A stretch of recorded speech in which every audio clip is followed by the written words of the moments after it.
आतंकवादियों द्वारा भारतीयों की जो हत्या की गई, उन्हें जो मारा गया, उनके लिए श्रद्धांजलि सभा आयोजित की गई मन्ना हवेली में। मूल विषय यही था कि देश की उन परिस्थितियों पर विचार किया जाए जिनके कारण ऐसे आतंकवादी गतिविधियां मजबूत बनती हैं, सामान्य लोगों को शिकार बनाती हैं, देश के स्वाभिमान पर आघात करती है, उसकी आत्मा पर प्रहार करती हैं। धर्म पूछकर मारा जाना, ये बड़ी चिंता की बात है कि देश में किस तरह की अराजक गतिविधियां बढ़ रही हैं। समाज विशेष के लोग किस तरह की चीज़ों को समाज में उत्पन्न कर रहे हैं और समाज में किस तरह का विघटन हो रहा है, जिसकी वजह से आज अकाल मौत इन लोगों को मरना पड़ा।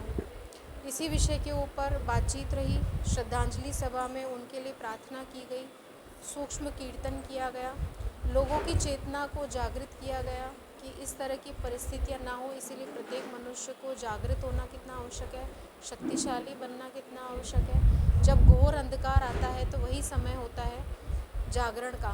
ये घोर अंधकार का समय आया है, इसमें कितने जागरण की आवश्यकता है, प्रत्येक मनुष्य को कितना जागृत रहना है, हिंदुओं को कितना संगठित होने की ज़रूरत है, कितना सामान्य लोगों को, चाहे पश्चिम बंगाल हो चाहे जम्मू कश्मीर हो, हिंदुओं को ही टारगेट किया जा रहा है। हिंदू होना क्या गुनाह है? हिंदू होना क्या गलत है? आज हिंदुओं के ऊपर, उनकी अस्मिता के ऊपर चुन चुनकर लोग प्रहार कर रहे हैं।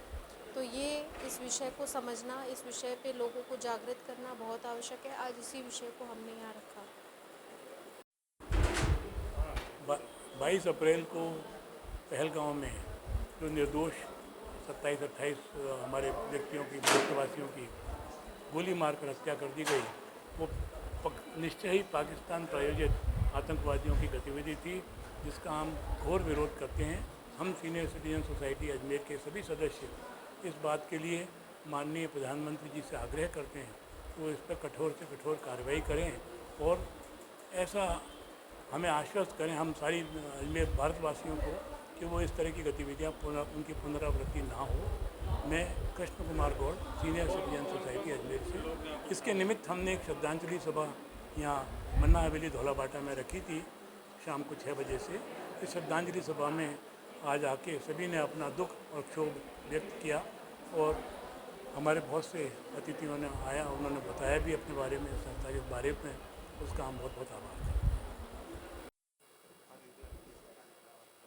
आज सीनियर सिटीज़न के द्वारा जो हमारे पहलगांव में जो आतंकियों ने 26 लोगों को गोली से भून दिया, उन लोगों के लिए एक श्रद्धांजलि कार्यक्रम का आयोजन किया गया।